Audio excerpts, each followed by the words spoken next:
कीर्ति सिद्धि सूरी उपाध्याय साधु sir अर्थ के प्रकाशी मांगे लिख उपकारी है।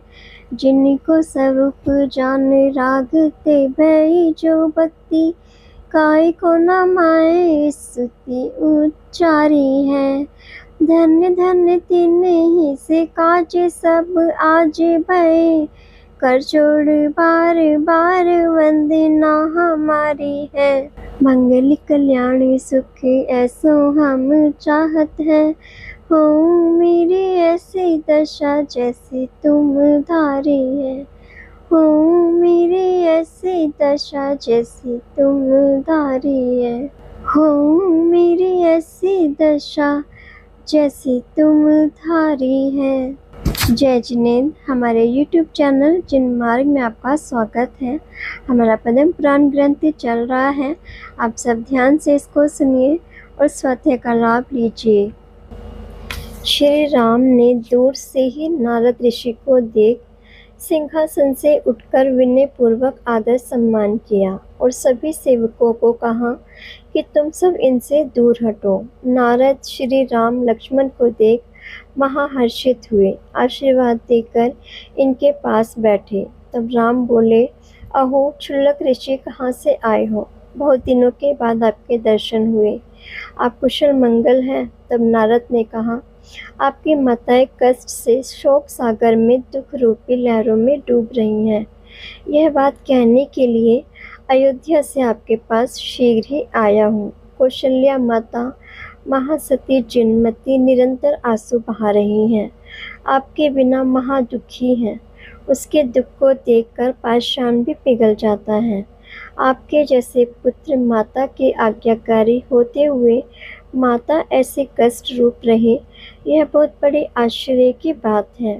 वह महागुणवान शाम सुबह ही मर जाएंगी, आप उनको नहीं देखोगे। आपके वियोग से शरीर सूख गया है, इसलिए कृपा कर उठो और शीघ्र ही मेरे साथ चलो, माता के दर्शन करो। संसार में माता के बिना अन्य कोई पदार्थ नहीं। आपकी दोनों माताओं को दुखी देखकर कैकेयी सुप्रभा भी महादुखी है। कौशल्या सुमित्रा दोनों मरण समान हो रही है। खाना पीना सोना सब छूट गया। रात दिन रुदन करती है। उनको शांति आपके दर्शनों से होगी। सिर और हृदय हाथों से पीटती हैं। दोनों ही माताएं आपके वियोग से मर रही हैं। आपके दर्शन रूपी अमृत की धारा से उनका दुख दूर करो। नारद ने ऐसा कहा। तब दोनों भाई माता के दुख से महादुखी हुए, शस्त्रों को डालकर महारुदन करने लगे। तब सभी विद्याधरों ने संतोष दिया और राम लक्ष्मण ने नारद से कहा, अहो ऋषिराज, आपने हमारा बड़ा उपकार किया। हम दुराचारी, हमारी माताओं को हम भूल गए थे, सो आपने आकर याद कराया। आप समान और कोई हमारा मित्र नहीं है। वो ही मनुष्य महापुण्यवान है जो माता पिता की विनय पूर्वक सेवा करते हैं। जो माता पिता के उपकार को भूल जाता है वह महाकृतघ्न है। इस प्रकार माता के स्नेह से दुखी होकर नारद की प्रशंसा करने लगे। राम लक्ष्मण ने उसी समय विभीषण को बुलाया और भामंडल सुग्रीव आदि सभी पास में ही बैठे थे। दोनों भाई विभीषण से कहने लगे, हे राजन, इंद्र के भवन समान आपका भवन, यहाँ हम बहुत दिनों तक रहे। समय बीतते हुए मालूम ही नहीं पड़ा। अब हमको माता के दर्शनों की अभिलाषा है। हमारा मन बहुत दुखी है। हम माता के दर्शन कर शांति को प्राप्त होंगे और अयोध्या नगरी को देखने का हमारा मन है। वह अयोध्या हमारी दूसरी माता है। तब विभीषण ने कहा, हे स्वामिन, आप जो आज्ञा करोगे वही प्रमाण है। अभी ही तुरंत अयोध्या को दूत भेजते हैं। वह आपकी शुभ बातें माताओं से कहेंगे। आपकी माताओं को सुख होगा और आप कृपा कर 16 दिन और यहाँ विराजमान रहो। हे शरणागत प्रतिपालक, मेरे पर कृपा करो। ऐसा कहकर अपना मस्तक राम लक्ष्मण के चरणों में झुकाया। तब राम लक्ष्मण ने प्रमाण किया। विभीषण गुणी गुणी विद्याधरों को अयोध्या में भेजे। वहाँ कौशल्या और सुमित्रा दोनों माताएं राजभवन की छत पर चढ़कर दक्षिण दिशा की ओर देख रही थी। दूर से ही विद्याधरों को देख कौशल्या सुमित्रा से कहती है, हे सुमित्रा, देखो ये विद्याधर पवन समान शीघ्र आते हुए दिखाई दे रहे हैं। वे अवश्य ही कुछ शुभ समाचार कहेंगे। हो सकता है इनको दोनों भाइयों ने भेजा हो। तब सुमित्रा ने कहा, ऐसा ही लग रहा है। यह चर्चा दोनों माताओं में हो रही थी। उसी समय सभी विद्याधर पुष्पों की वर्षा करते हुए आकाश से उतरकर राज भरत के समीप आए। राजा भरत ने प्रसन्न होकर विद्याधरों का बहुत सम्मान किया। सभी विद्याधर राजा भरत को नमस्कार कर योग्य आसन पर बैठे। सभी वृत्तांत कहने लगे, हे प्रभु, राम लक्ष्मण ने रावण को मारा और विभीषण को लंका का राज्य दिया। श्री राम को बलभद्र पद एवं लक्ष्मण को नारायण पद प्राप्त हुआ। लक्ष्मण के हाथ में चक्ररत्न आया। उन सहित दोनों भाइयों को 3 खंड का राज्य प्राप्त हुआ। रावण के पुत्र इंद्रजीत, मेघनाथ, भाई कुंभकर्ण जो बंदी गृह में थे, उनको राम ने छोड़ा। उन्होंने दीक्षा लेकर निर्वाण पद को प्राप्त किया। देशभूषण, कुलभूषण, मुनिराज के उपसर्ग श्री राम लक्ष्मण ने दूर किए। तब से गरुड़ेंद्र प्रसन्न थे। जब रावण से युद्ध हुआ, उसी समय गरुड़ेंद्र ने सिंह विमान और गरुड़ विमान दिया। इस प्रकार राम लक्ष्मण का प्रभाव और विभूति सुन राजा भरत अति प्रसन्न हुए और उनको लेकर दोनों माताओं के पास गए। राम लक्ष्मण की विभूति का वर्णन विद्याधरों के द्वारा सुन दोनों माताएं महाप्रसन्न हुई। उसी समय अनेक विद्याधर आकाश से हजारों वाहन विद्यामयी स्वर्ण एवं रत्नों से भरे हुए लेकर आए। अयोध्या में आकर आकाश में ठहरे। नगर में अनेक प्रकार के रत्नों की वर्षा करने लगे। रत्नों की ज्योति से 10 दिशाएं प्रकाशित हुई। अयोध्या में प्रत्येक गृहस्थ के घरों में पर्वत समान रत्न स्वर्ण के ढेर हुए। अयोध्या के लोग देवों समान लक्ष्मीवान हुए। नगर में यह घोषणा की कि जिसको जिस वस्तु की इच्छा हो वह ले जाओ। तब लोगों ने आकर कहा, हमारे घर में स्वर्ण रत्न आदि के अटूट भंडार भरे हैं, हमें किसी वस्तु की कमी नहीं। अयोध्या में दरिद्रता का नाश हुआ। राम लक्ष्मण का प्रभाव एवं आने का समाचार को सुनकर नगर के नर नारी अति प्रसन्न होकर प्रशंसा करने लगे। अनेक शिल्पी विद्याधरों ने आकर स्वर्ण रत्नमयी मंदिर एवं राजभवनों का निर्माण किया। भगवान की सुंदर सुंदर अमूल्य रत्नों की प्रतिमाएं विराजमान की। मंदिर पर तोरण, ध्वजाएं, कलश चढ़ाए। अयोध्या के प्रत्येक घरों में ध्वजाएं फहराई। लंका की शोभा को जीतने वाली अयोध्या की शोभा करवाई। मंदिर के चारों तरफ वन रूपी उद्यान में अनेक सुगंधित वृक्ष फल फूलों सहित सुशोभित हुए, जैसे नंदन वन ही है। अयोध्या नगरी 12 योजन लंबी, 9 योजन चौड़ी, 16 दिन में लंका के विद्याधरों के चतुर शिल्पियों ने ऐसी बनाई सजाई, उसका वर्णन 100 वर्षों में भी नहीं किया जा सकता है। वहाँ के बावड़ियाँ रत्नों की एवं सीढ़ियाँ सोने की, और सरोवरों के किनारे रत्नों के उसमें कमल खिल रहे हैं। उनके निकट भगवान के मंदिर एवं वृक्षों की सुंदरता स्वर्गों के समान बनाई। तब बलभद्र नारायण ने लंका से अयोध्या की तरफ विहार किया।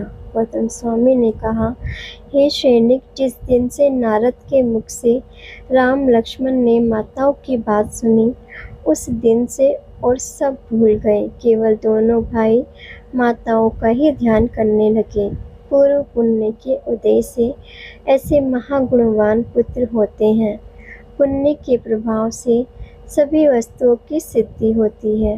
पुण्य से ही पुत्र पुत्रियां माता पिता की सेवा करते हैं एवं पुण्य से ही पति पत्नी का अखंड प्रेम होता है। पुण्य से ही नगर गांव प्रजा के लोग अपनी आज्ञा का पालन करते हैं। पुण्य से ही शरीर निरोग सुंदर प्राप्त होता है। पुण्य से ही स्वर्ग के देव किंकर समान आज्ञाकारी होते हैं।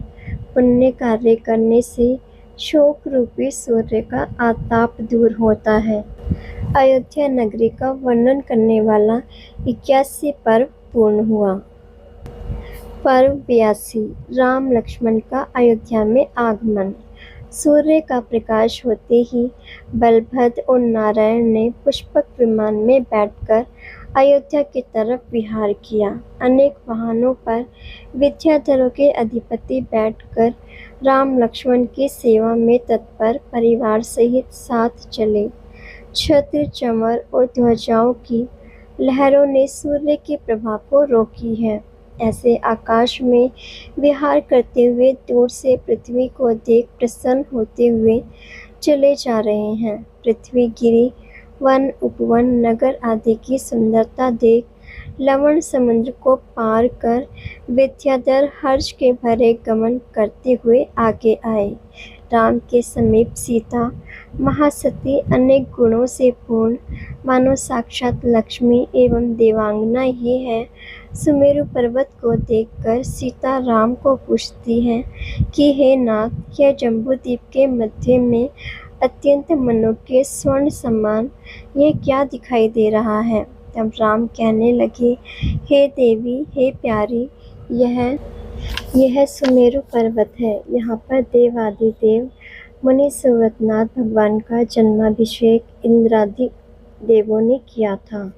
यह सुमेरु पर्वत रत्नों से निर्मित अकृत्रिम ऊंचे शिखरों वाला जगत में प्रसिद्ध है। पुण्य राम आगे आकर कहने लगे, यह दंडक वन है। यहाँ से लंकापति ने तुम्हारा हरण किया और अपने दोनों का वियोग कराया। इस वन में चारण मुनिराजों को हमने आहार कराया था और इसके बीच में यह सुंदर नदी है। हे प्रिय, यह वंश स्थल पर्वत, यहाँ हमने देशभूषण कुलभूषण मुनिराजों का उपसर्ग दूर किया। उसी समय उन मुनिराजों को केवल ज्ञान हुआ था।